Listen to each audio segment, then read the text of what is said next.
So today's main headlines in the news was all about Brexit, as it has been for the past 3 or 4 days.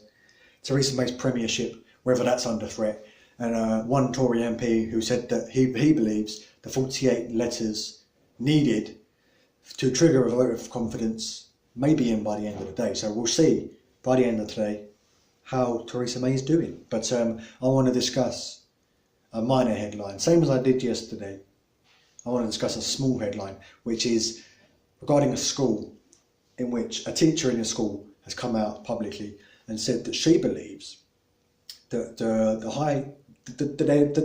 is a high case of transgender pupils, a high number of transgender pupils in her school, and B, that she believes this is due to the education and essentially she's saying the school was brainwashing these kids, trying to convert them to be transgender.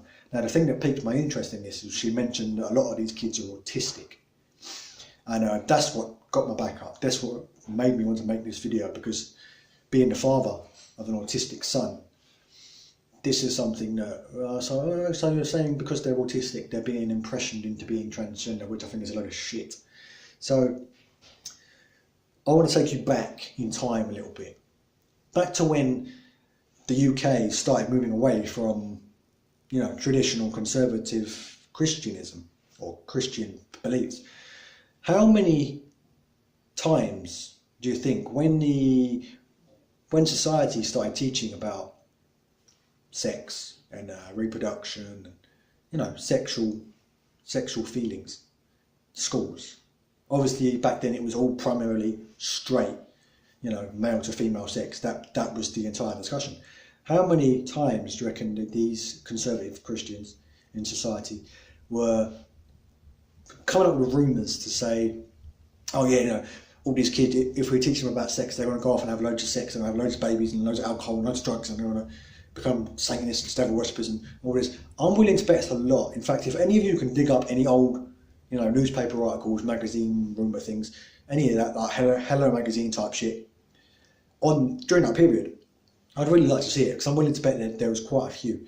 Now, flash forward about 30 years, 40 years, when they started bringing in homosexuality into mainstream society, started teaching kids about being gay, when they started teaching them about sex at the same time. So now they're including homosexual relations when they're teaching kids about sex ed in school. How many rumours do you reckon there were? Oh, they're going to make all the kids gay. All these kids are going to go off and bum each other in the toilets, and all the girls are going to become lesbians and all this kind of stuff. I'm willing to bet again quite a lot. So now we have this thing. 10 years ago, transgenderism wasn't even discussed in modern mainstream society.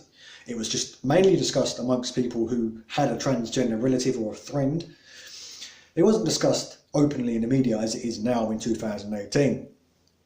Now it's being discussed in our schools, and it's being put on our children. We're educating our children about transgender issues now when we talk to them about sex ed, which is a wholly good thing. But now, of course, we're seeing the same rumours as we've seen at least twice in history. Oh, they're going to make all the kids transgender. Oh, they're pushing the transgender agenda. Transgender agenda? Ha! That's a new one. They're pushing the transgender agenda on the kids at school. They're making the boys wear skirts and all this kind of nonsense, which is largely bullshit.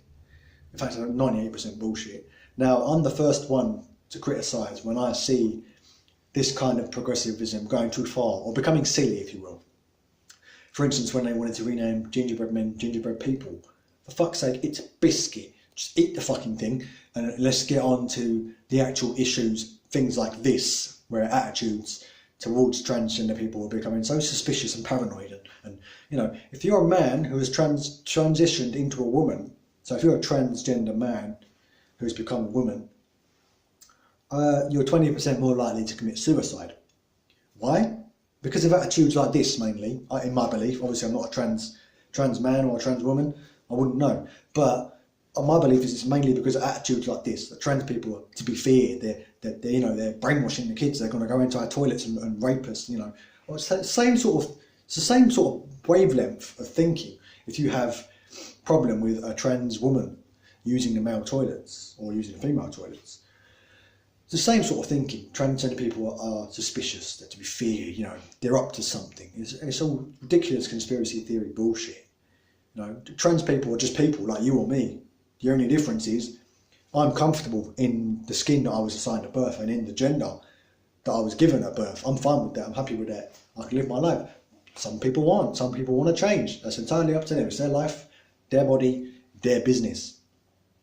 So I'm really sick and tired of seeing this kind of rhetoric about transgender people, or they're going to convert all our kids into being trans people. Blah blah blah blah blah. And this teacher in her school, she was saying that several of the students are coming out as transgender.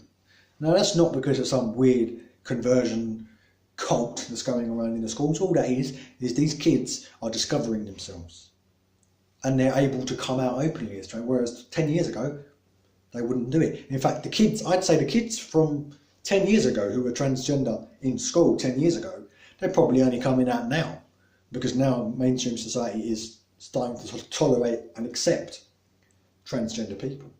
Whereas now, if you're 14, 15, younger, maybe a bit older, and you're transgender, or you're having feelings that you may be transgender, now you're more likely to feel able to come out and discuss it with a teacher or a parent or a relative or a friend.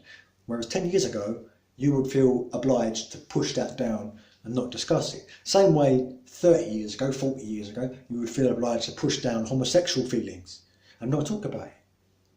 The number of transgender people hasn't changed. The same as the number of gay people hasn't changed. All that's changed is the fact that society is open to these things now, and therefore people are more likely to come out and discuss it, and they feel more comfortable talking about their identity and who they are.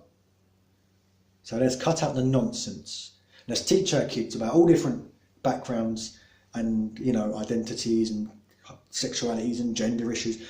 Let's discuss it all, put it all on the table for our kids. Obviously, I'm not saying being brutal about it. I'm not saying one person wants to cut off their penis. I'm not saying anything like that. I'm not saying getting into detail. I'm saying when these kids are old enough to start grasping these ideas, you put it gently. You say, look, some men like to wear skirts. You may not want to wear a skirt. You may want to wear a skirt. We're just here to discuss it and tell you this is how some people feel. This is how some people live. So that's really it. There is no big brainwashing hole in our educational system to make all kids transgender. Just the same as there was none to make all our kids gay, and there was none to make all kids become rampant nymphomaniac sex addicts way back in the 50s and 40s when sex first became publicly discussed. Thanks for watching. I'll see you next time.